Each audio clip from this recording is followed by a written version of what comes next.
In this video, I'll show you how to build a simple peanut butter bird feeder. Let's get right to it. I'll start with some pieces I've left over from a previous project. These two boards already have 45-degree angles on the ends, so I can simply align them and glue them together. If you've got uncut boards, start by cutting the ends at 45 degrees. I'll clamp these together and then set them aside to dry. While I wait, I can measure out the length of the angle and then get started on some roof boards. These will overlap, so one will be cut slightly longer than the other. To attach them, I'll pre-drill some holes, countersink them, add some glue, and secure them together with a couple of screws. This glue up will form the back of the feeder. I'll just remove these clamping boards that got stuck with some of the residual glue. After a quick sand down, I'll measure the board and cut it to length.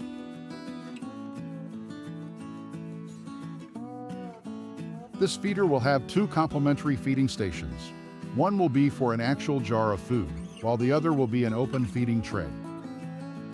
To make this tray, I'll start by attaching two side railings to a base piece. Next, I can add a front board.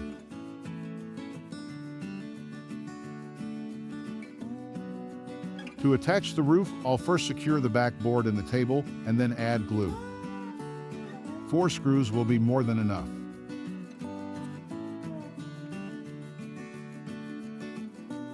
To even out the overall symmetry, I'm going to cut these bottom corners at 45-degree angles.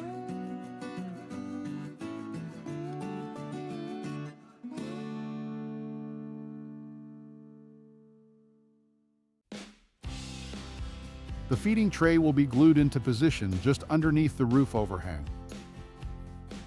I'll use some clamps to hold it in place as I drive in 3 screws from the back.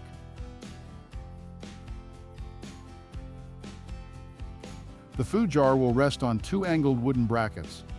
I'll mark their positions with a pencil and then attach them in the same manner as the tray.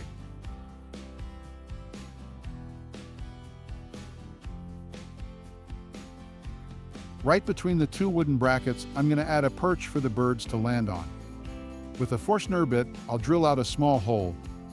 I've picked up a tree branch that I'm going to use to form the perch.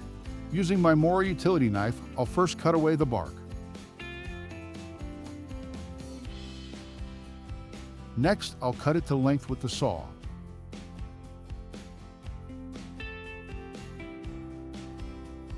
I'll give one end a final trim so it'll fit snugly in the hole. A bit of glue will keep it from going anywhere.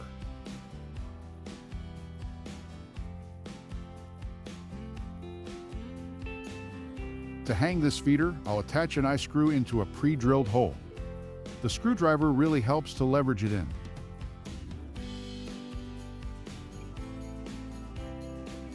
I'll use some basic wood stain to give this feeder some color, and then finish the roof with some protective varnish.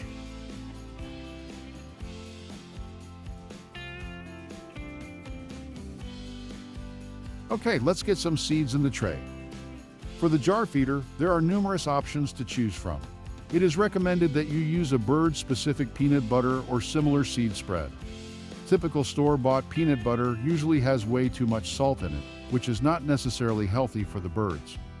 I'll be using a sunflower seed butter that is high in protein and a good energy source. Well folks, I hope you've enjoyed the video and take away some ideas for your own bird feeder projects. Thanks for watching, and if you haven't already, please subscribe.